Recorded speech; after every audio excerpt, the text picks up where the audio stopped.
All Hit Radio.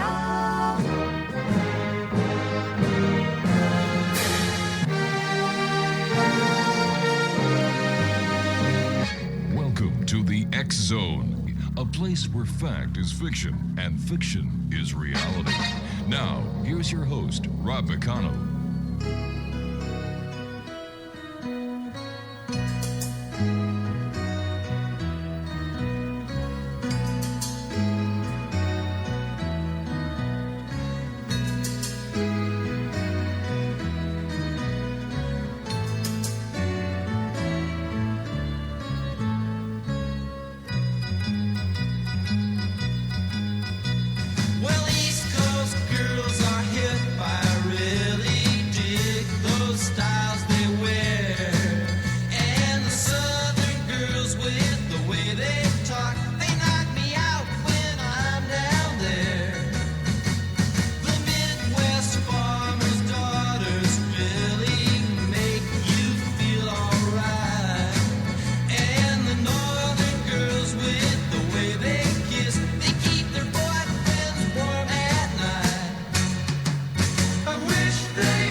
Welcome back to the X Zone. I wish I was in California right now because it's freezing outside our studios. It's 16 degrees Fahrenheit. And that is cold. My God. If they had any statues here in St. Catharines, I'm sure they'd be putting pants on them by now. The cold just goes right through you.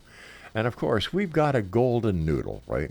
And that is a golden retriever crossed with a poodle. Now, anybody who owns a poodle is saying, why in the name of God would anybody do that?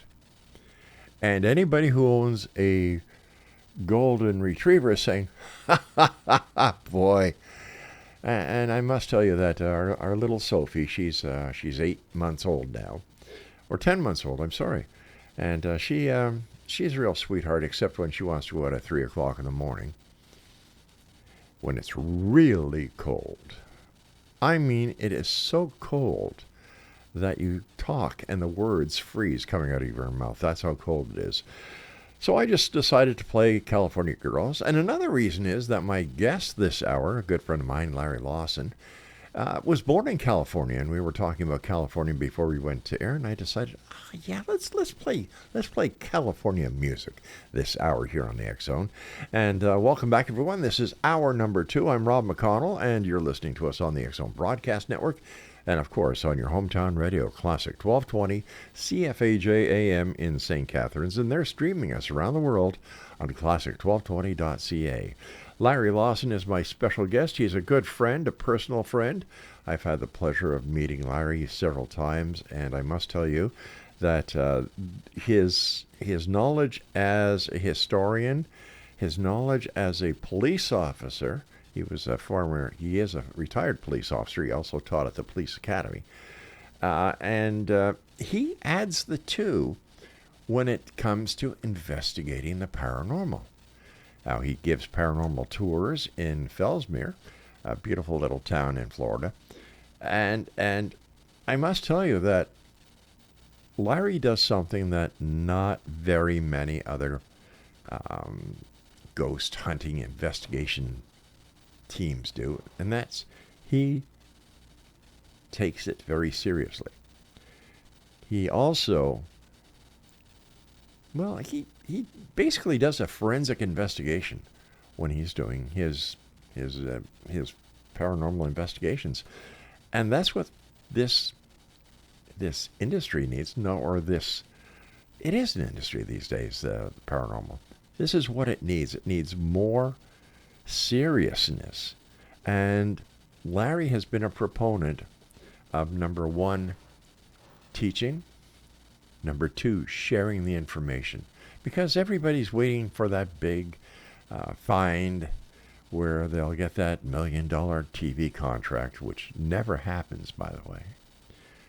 So joining me now from, let me see, where are you now, Larry?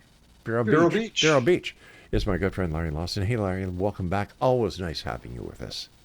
It's always great to be with you, Rob. Thanks for having me. And we're suffering that with the terrible cold down here Yeah. too. I think it's 50 right now, Well, that is cold for your which is part. it's cold for us. I Yeah. got to tell you, that is a little cold for us. I sit in an area between West Palm Beach and Cape Canaveral, and we normally, we get into the 50s and 60s, but Right. today I don't think it broke 50 all day. Wow. But And of course the rain doesn't help. no, man, no, Yeah. right. And you mentioned me being born in California. Yeah. I did. We were talking about it in the context of the fires, but I grew up in Toledo, Ohio, so I consider myself a Buckeye because I spent most of my life there before I found my way down to sunny Florida. Well, I'll tell you, we're still going to be playing Oh, California I love the music. Beach Yeah. Boys. Yeah. Yeah. What's new, Larry? Are you still doing tours? Are you? How's first of all, how's the book doing?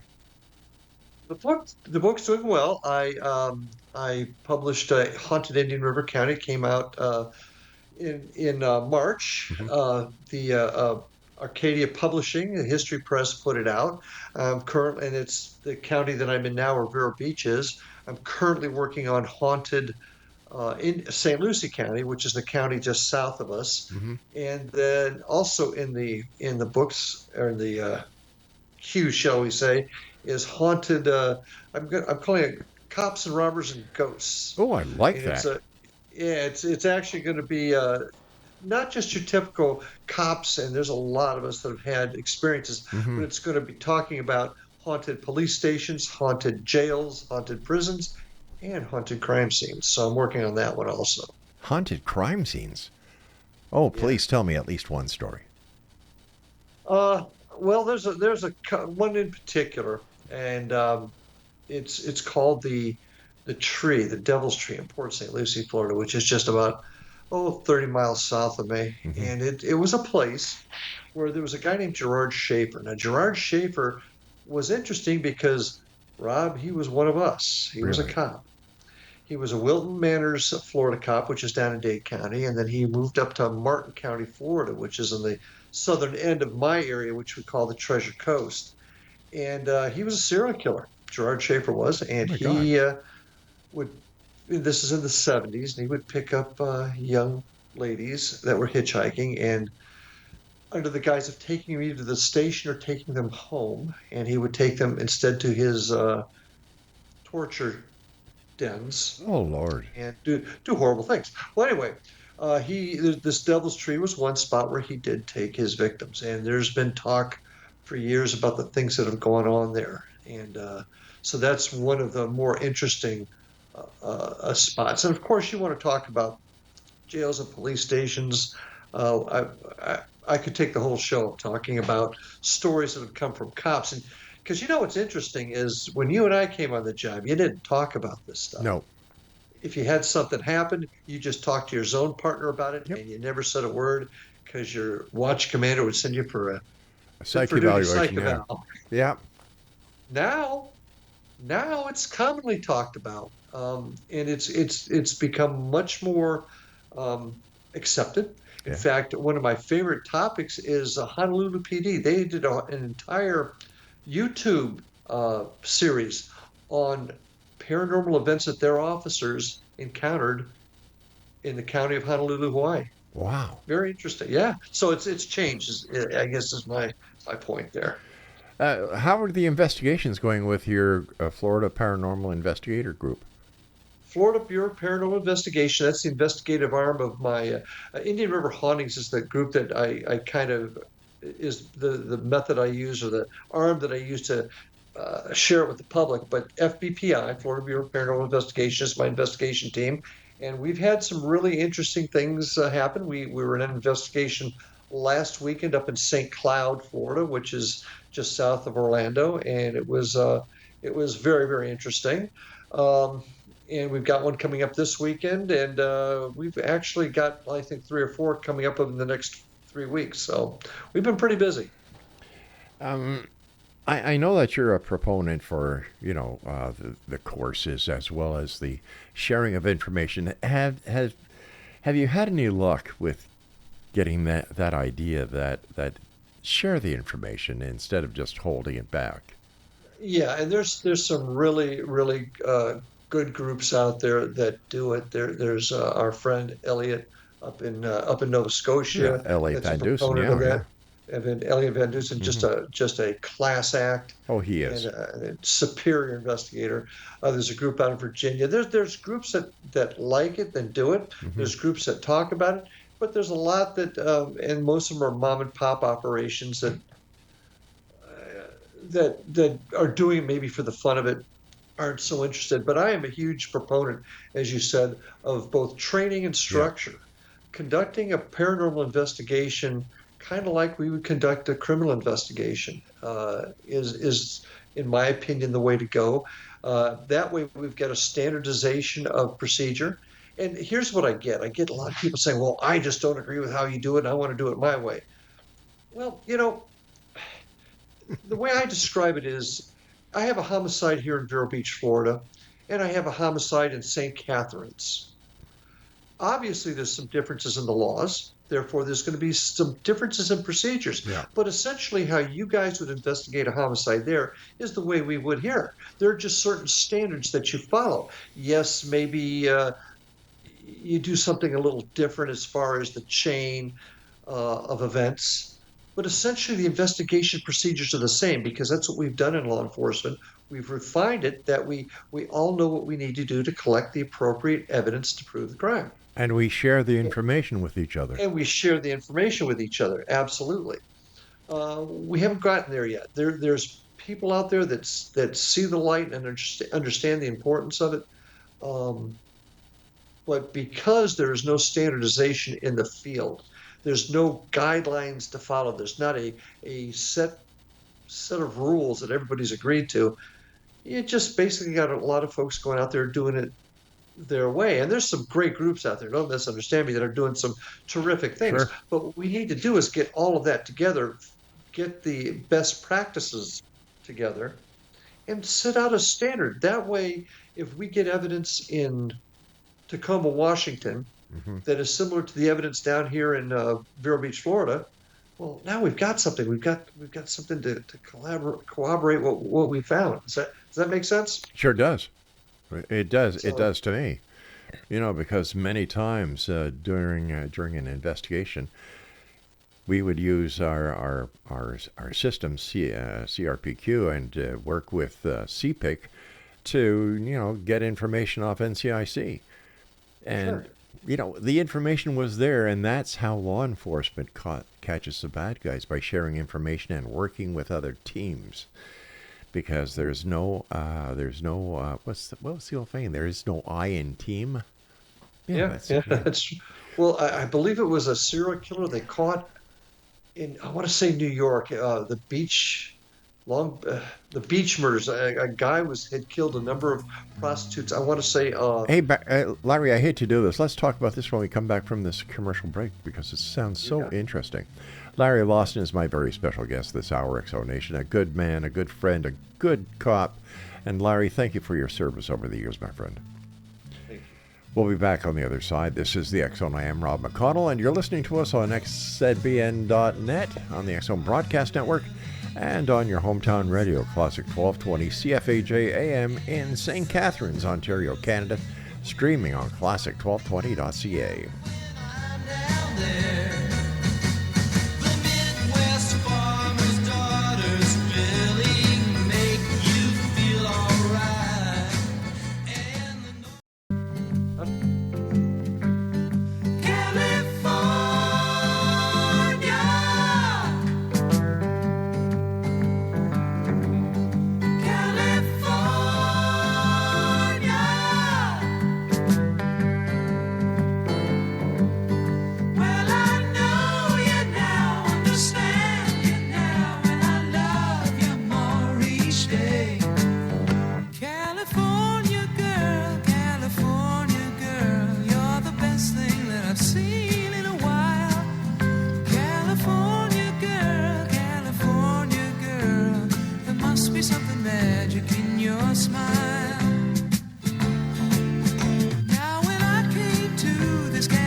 And there we have Chilliwack, a Canadian group out of British Columbia, playing California Girl, and Peter Bordley, the general manager at Classic 1220 CFAJ.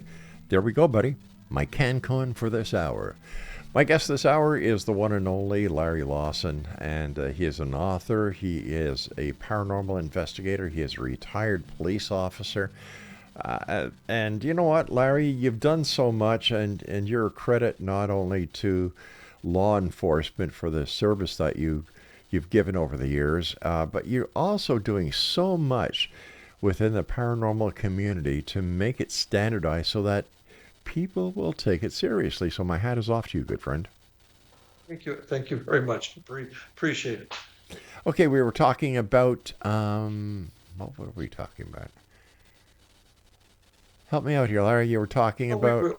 We were talking about the murders, the serial killings up in, I want to say, the Long Island serial killer. They just caught him not too long ago. I can't believe it. The name's escaping me. But they were able to put a lot of those murders together because the agencies were sharing information. The Green River killings that happened up in the northwestern part of this country years ago they were able to get information on that because agencies were sharing. Because I think the point you were trying to make in law enforcement, we've been successful because we shared, but it wasn't always that way, was it? No. For a long time, it was, especially when it came to the locals and the feds. We're not going to let the feds take our case from us. They would withhold. And the only thing that did was keep us from solving crime. Now, I am not comparing the paranormal investigative world to the importance of solving crime and protecting the public.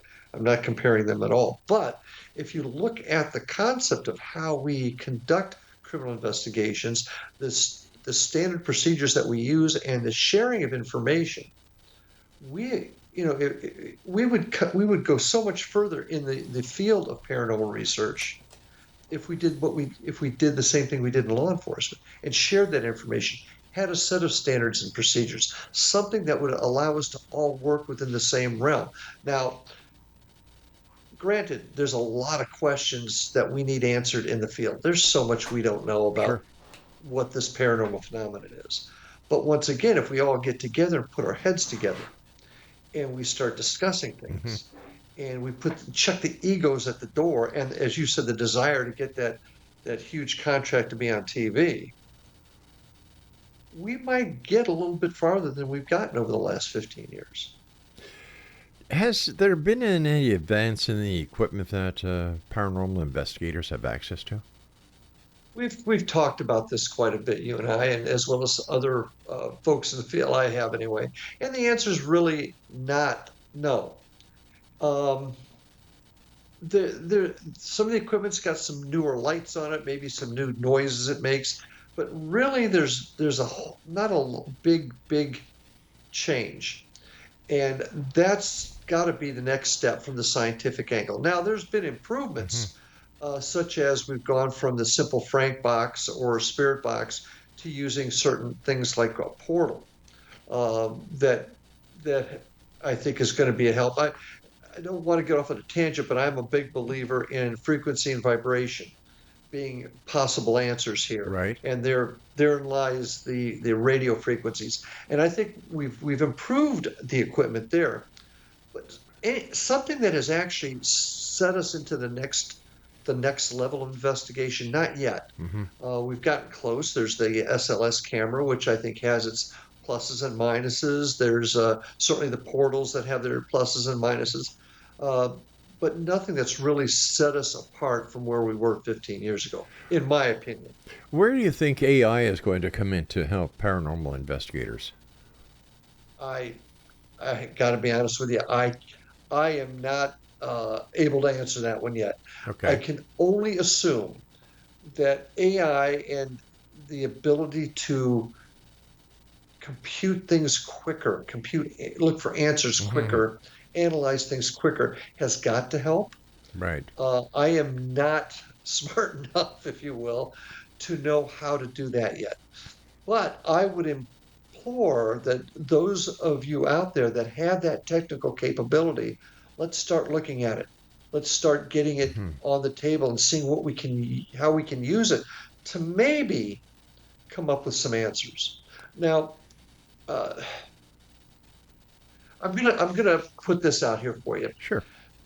We've got folks that in the field. There's folks that, I mean, Abraham Lincoln could appear in front of them and say, "Yo, Rob, this is what's going on the other side," and those skeptics wouldn't still believe it. Yet there's folks on the other end that they hear the first knock on the wall, and it's the spirits world trying to contact them. Both sides, both sides of the extreme. The Yeah. answer's in the middle somewhere. To say that it doesn't occur, and this is just my opinion Hmm. again, is as bad as saying every little knock is a ghost. For millenniums, every culture, every socioeconomic level, every educational level, every country, every race has these stories. It can't be that everybody is losing their mind or No. imagining it. So there's got to be something. The question is what it is. And until we as a field can get together and start talking about it Hmm. and coming up with these standards, coming up with a structure, coming up with a way to create new experiments, we're not going to find out what that answer is. You know, when you were doing your show, Paranormal Stakeout, you had some great guests on it, and I believe that is what is required, is having someone ask the questions with the experience of the paranormal investigative work that they do. The answer's out there. You just have to ask that right question. And I think you were doing a great job on that, Larry. Well, I appreciate it, and that's what we have to do is have to keep asking the questions. Hmm. Now, we also need to maybe refine how we do our experiments. I had a very a person I have a ton of respect for. His name's Christopher Huff. Made a comment to me about the other day about when you do the experiments, quit going macro and start going micro with what you want to accomplish. In other words, don't just look at the entire spectrum of Hmm. what the paranormal is. Pick an area and study it and experiment with it until you can define that answer and then go to the next. Maybe that's the answer. I thought that was a very I thought that was an intelligent comment on how we should do this. But the bottom line is, until we start talking, until we decide to come together and truly come together, Hmm. I don't. We're going to have trouble conquering this. Larry, in your expert opinion, and based on the investigations that you've done as a paranormal investigator, is there any common thread between the people who have what you consider to be credible experiences?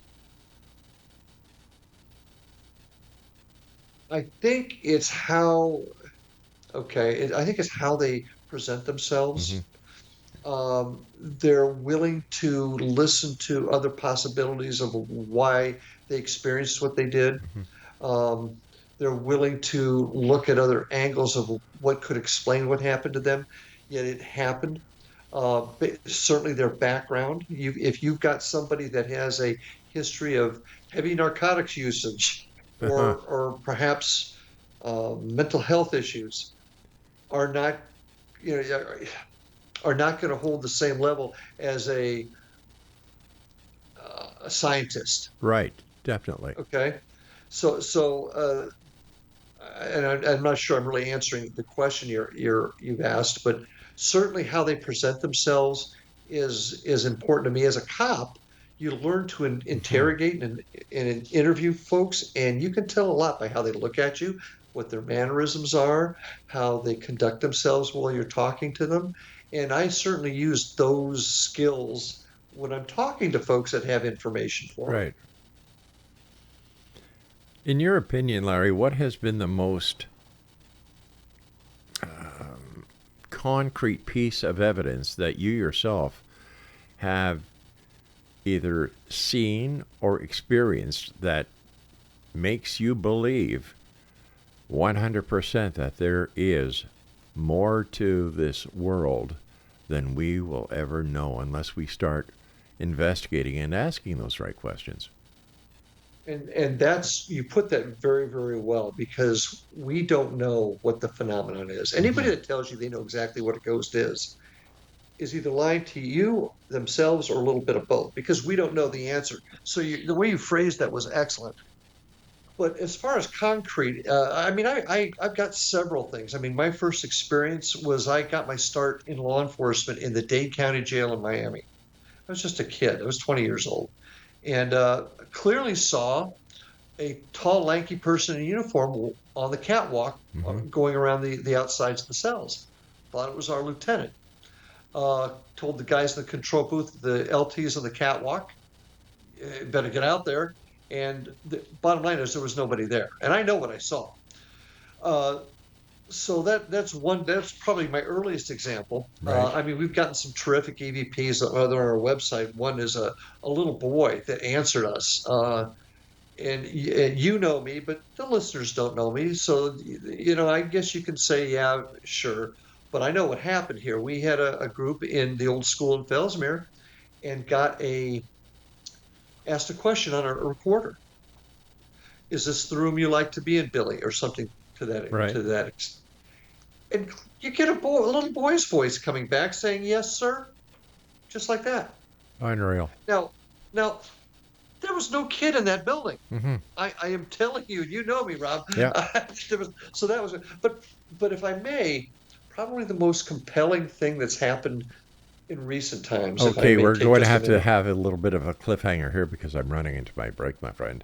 Oh, okay. Then we'll talk about this when I come back. Oh, yeah. The cliffhanger.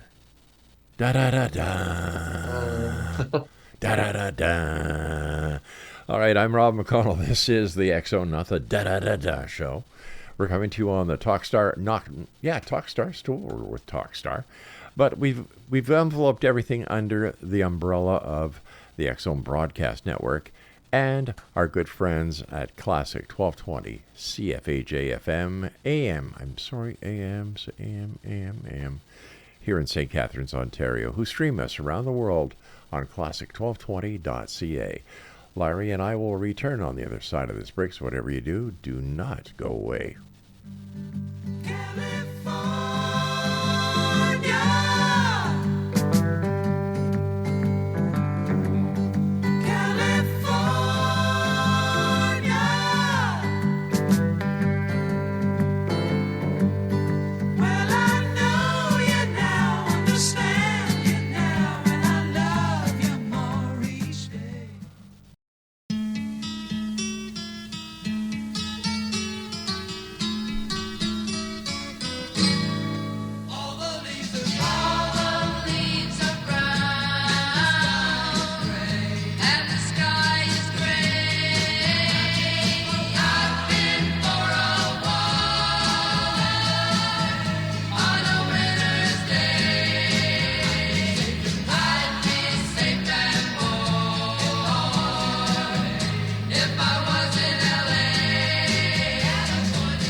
Safe and warm in LA. I don't know how safe they would be, but they certainly would be warm with all those wildfires going on. This is the X-Zone. I'm Rob McConnell, and you're listening to us on the X-Zone Broadcast Network and on your hometown radio, Classic 1220 CFAJ in St. Catharines, Ontario, Canada, streaming us around the world on classic1220.ca. Larry Lawson's my special guest, a good friend of mine, and a paranormal investigator, retired police officer, author now. And Larry, let's pick up on that story. I will. I want to mention one thing first, real quick, Rob. You played the folks from Canada that song "California Girl." Yeah. But there's one song. It's not even a song. It's a talk through that I just want to mention because to all my friends in Canada, and that was Byron McGregor's "Americans." And I just wanted to say that song, I heard that when I was a kid, and that song still hits with me today. And I just want to say thank you, Canada, for being such a good friend of ours. Well, if your president has his way, we'll be the 51st state. Oh, that's just bluster. That'll never happen because Canadians are a special breed, and just know we love you, especially down Yeah, in Florida. yeah, We see a lot. But anyway, yeah. We love you so guys too, and I don't want politics to get in between us, and it won't. It yeah. won't. It won't. America won't let that happen. There's a great commercial on right now about what a good friend Ontario is. It's commercials just that's on our TVs down here Oh yeah, talking about what a great friend Ontario is to Ontario, Alberta, Saskatchewan, yeah. all Quebec. Canada's our friends, and I just had to say that because I think the world of Oh, Canada. you So brought a tear to anyway, my eye. Thank you, Larry. anyway. What So a, back to what the a nice well, thing to say. Thank you.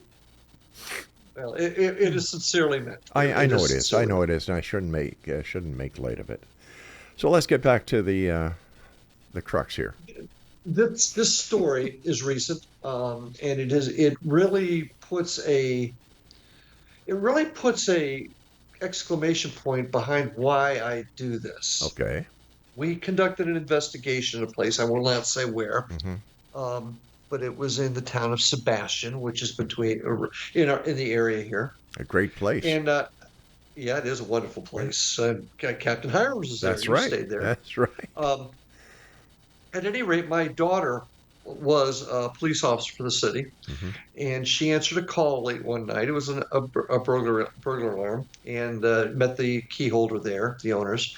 Got in there, and they found something on the floor that was in the middle of the floor, and it shouldn't have been. And they had saw something on the camera while Ashley was in there, and they made a comment about they have strange things going on in this little house that was built back in the 20s, I might say. And she said, you need to talk to my dad. So they contacted me, and I brought the crew out there, and we set it up. And it was really kind of a quiet investigation, not a whole lot going on. Mm-hmm. But we had all of our gear set up, our cameras, because we film everything. We want to make sure everything is on, audio and videotape, so there's no questions on anything. Right. And we began to investigate. And as time went on, we had people using the spirit box. I even had a medium that was with us via the internet. And this was something that we've tried to do. We've had a lot of success with, but we had all the gear out just to see what we could come up. Well, next thing you know, the spirit box, people using the dowsing rods, and everybody is separated, earphones on, nobody can hear each other. Mm-hmm. They all start talking, to make a long story short, about a little girl. She's about 5. Her name is Belinda or Lindy. I'll say this.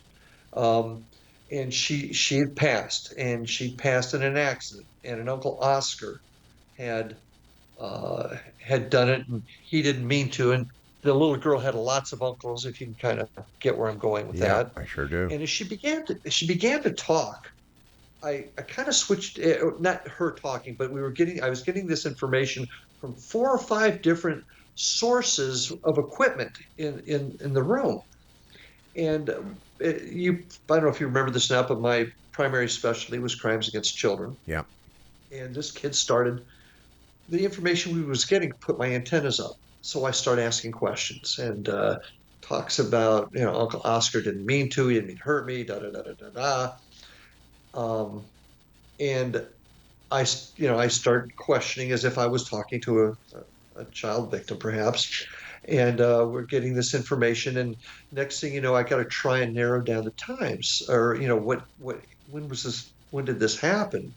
And she says, Uncle Oscar didn't mean to do it. He took me down by the water, but then back, and da da da. And then I said, well, do you like TV? No. Do you like radio? Yes. Well, do you like this radio show? No. Do you like that radio show? No. Do you like Amos and Andy? Yes, was the answer we got. Okay, so now I've got an era. Yeah. She talked about this Uncle Oscar, and then of course it died down after a while. But this is pretty significant information that we got, and yes, I am leaving out some data here, because I need to. But I sent my daughter back called her up the next day, said, check the records, see if you had a child that passed away unsuspectingly, or under suspicious circumstances at any time in the past and found nothing.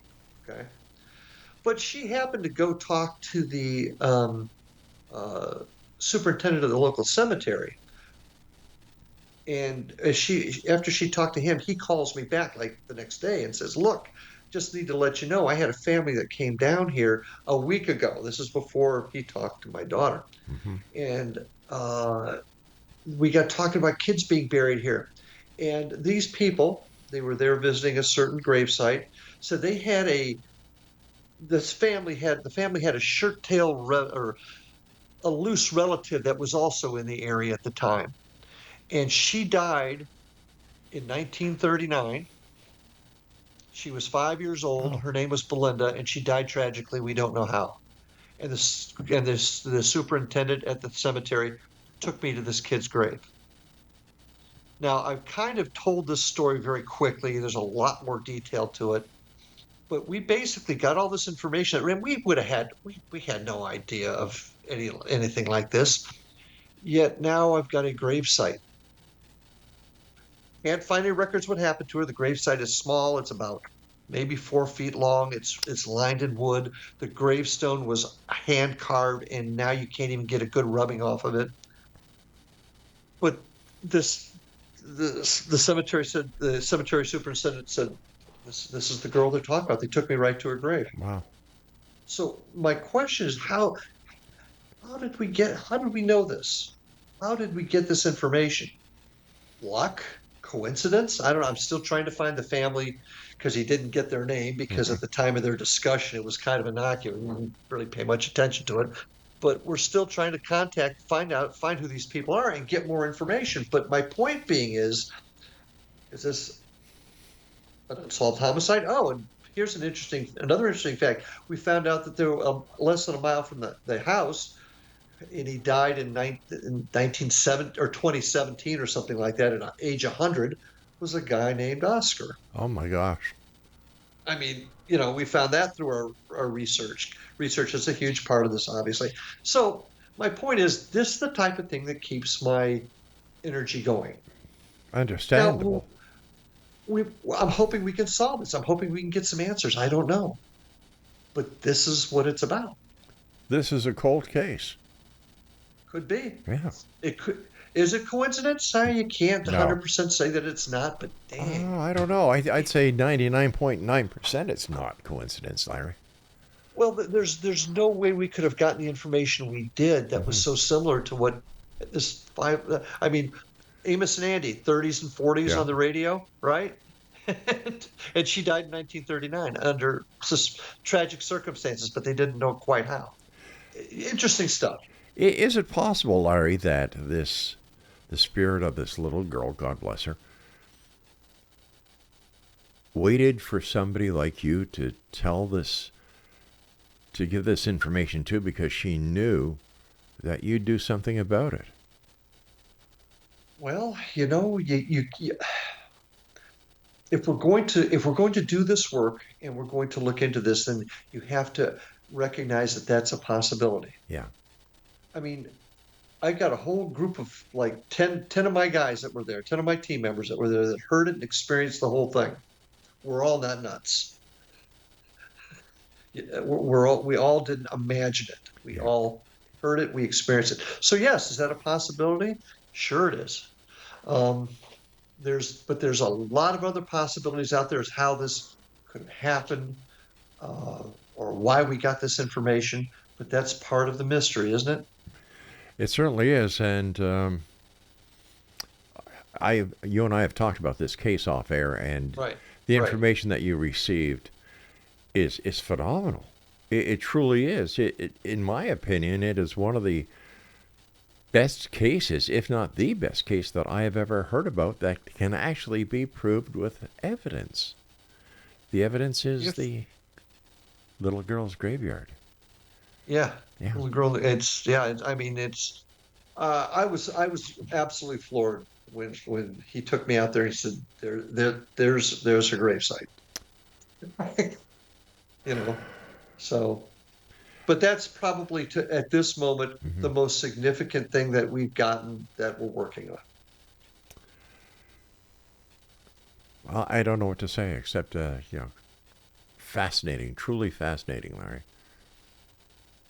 Yeah, well, and just wish us luck. Hope that we can somehow get the information that we need to at least come up with an answer. Yeah.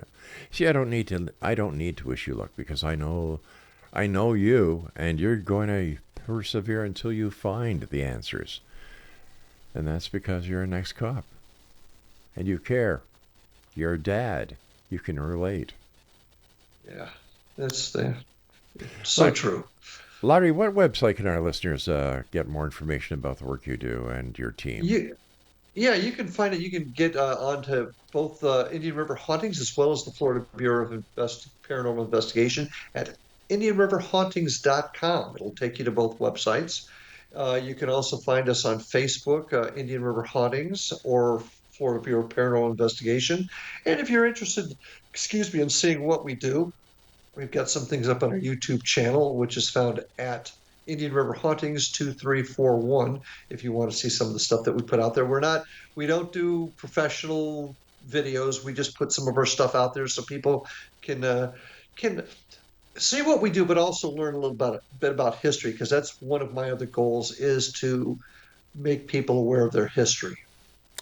All right, my good friend, please stand by. You and I have to take our final break, and we'll be back discussing more with our special guest this hour, Larry Lawson. I'm Rob McConnell. This is the X Zone, a place where people dare to believe and dare to be heard Monday through Friday from 10 p.m. Eastern until midnight, right here on the X Zone Broadcast Network and on your hometown radio, Classic 1220, streaming at classic1220.ca.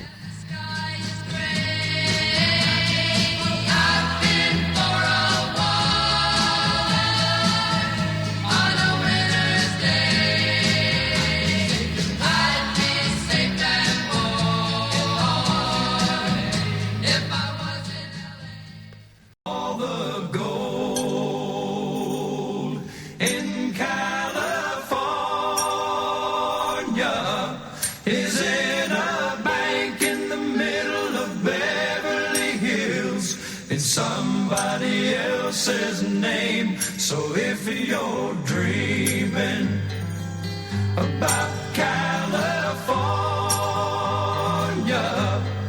it don't matter at all where you've played before. California's a brand new game. Trying to be a hero, winding up a zero. And welcome back, everyone. This is the X Zone. I'm Rob McConnell, and you're listening to us on the X Zone Broadcast Network, as well as on your hometown radio, Classic 1220, CFAJ AM in St. Catharines, Ontario. And they stream us around the world on classic1220.ca. Visit their website. They've got the best music going, and I'll tell you also some other great shows. Larry Lawson's my special guest. And first of all, Larry, thanks very much for coming on the show. Always great talking to you. My pleasure. But I have to ask you a question now, as a former police officer. It's political. Your president has given pardons to the members of the J6 who went through the justice system. They in one or two in some cases they assaulted police officers. I was listening to one officer today that they grabbed him out of the group, out of the police line. They dragged him, put him down on the ground. They tased him in the neck with his own taser. They ripped off the badge off his chest, stole ripped off his radio, and went for his gun, of which he was able to keep his hands on his weapon and maintained his weapon. And the other people who destroyed the insides of the building, of the Capitol building, and yet President Trump was always saying that he was a policeman for the president for the policeman. How does it sit with you with what's happening? I wish the answer to that was simple, and it's not. First of all, you're dealing with politics, Yeah. and we certainly can talk about the uh, pardons given by the former president, uh, as far in his promises never to pardon his son, for example. Yeah. What I'm getting at here is politics.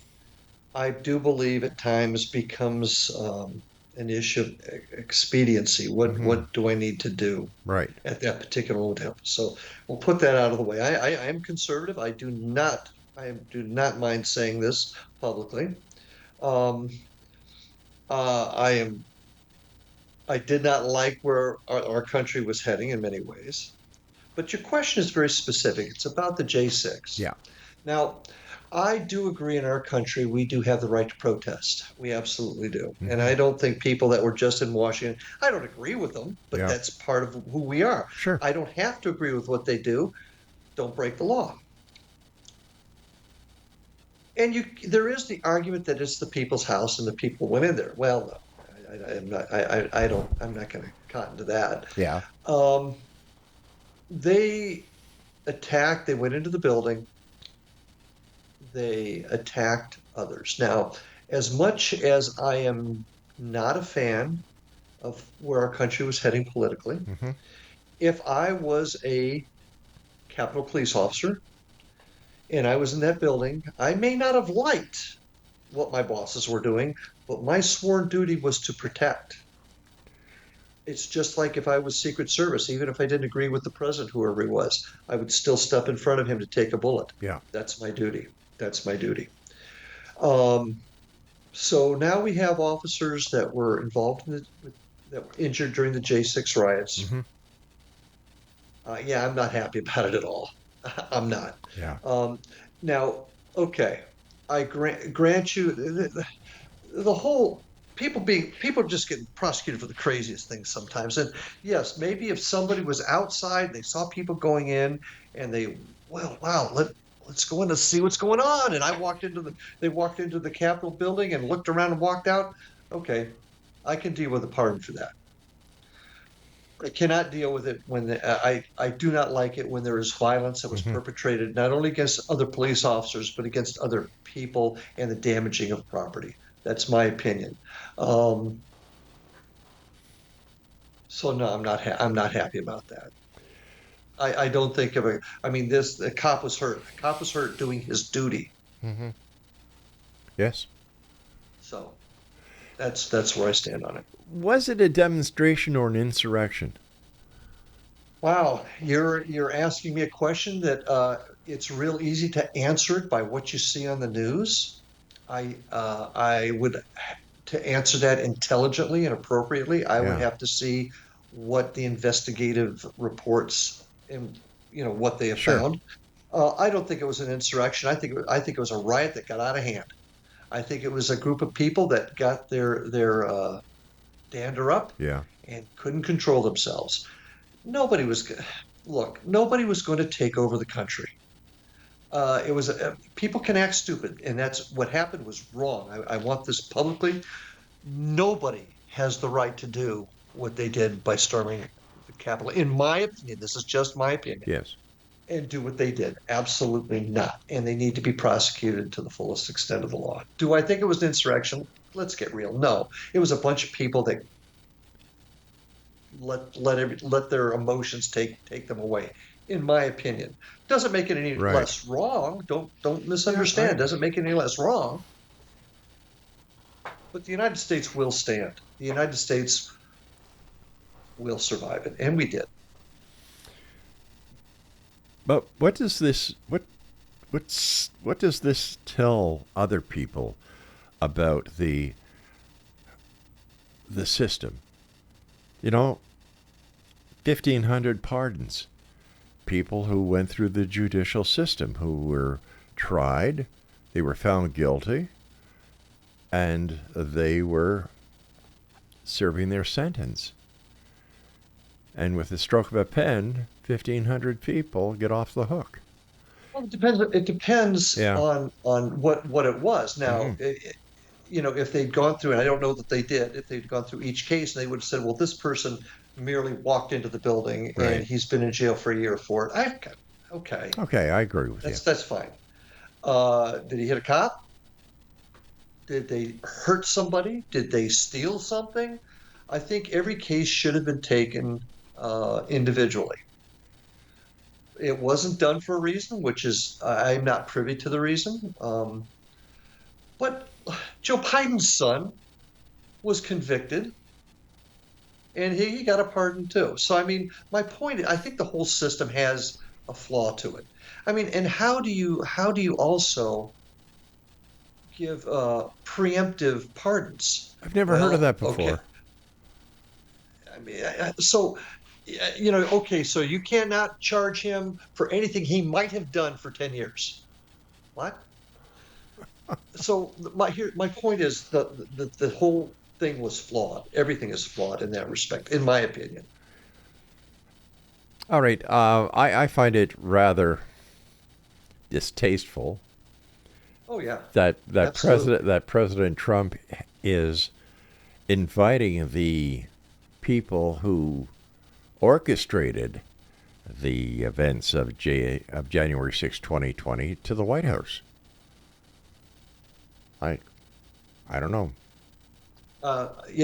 Once again, I do not know the details on Hmm. that. Uh, yeah, I don't know that it's a great idea. There's probably some political reason why that is being done. Hmm. That doesn't mean I got to agree with it. Yeah, But, but Rob, both sides are doing it. Both sides are doing things that are distasteful, and it doesn't make one does not offset the other. that's true. Um, and I think what this says is there is a flaw in the system. That I mean, uh, I don't think part of this is judgment, part of this is system. You should not be able to give a preemptive um, Pardon. pardon to somebody because they might have done something. And you know what? If it was me, I would say, don't give me a preemptive pardon. I didn't do anything. Exactly. If I didn't do anything. So I think that the system is flawed overall, and I don't think judgment was used in this specific areas on either side. That's my opinion. Um, I do find I am very unhappy that people that damaged property that committed violent acts were pardoned. I I am unhappy about that. Yeah, the part that really upsets me is as a former police officer that police officers were harmed. They were Yes. Yep. assaulted. Yep. They were brutally attacked, and the perpetrators pled guilty in court to doing Hmm. it, Hmm. and they're out of jail scot free. Does this say to them that they can do it Well, again that's because they have power? They have power coming from the White House that they're kind of, they can do it again. sure. I mean, I think that's once again a problem with the whole system. Yeah. We had the problems in California where people weren't even being, they were going in and looting almost with a flash mob looting of stores, and nobody was going to jail for that. Once again, Yeah. it's a problem with the system that I think folks at the top are using, my opinion again only, Hmm. to feather their own nest to make their constituents happy so they can be reelected.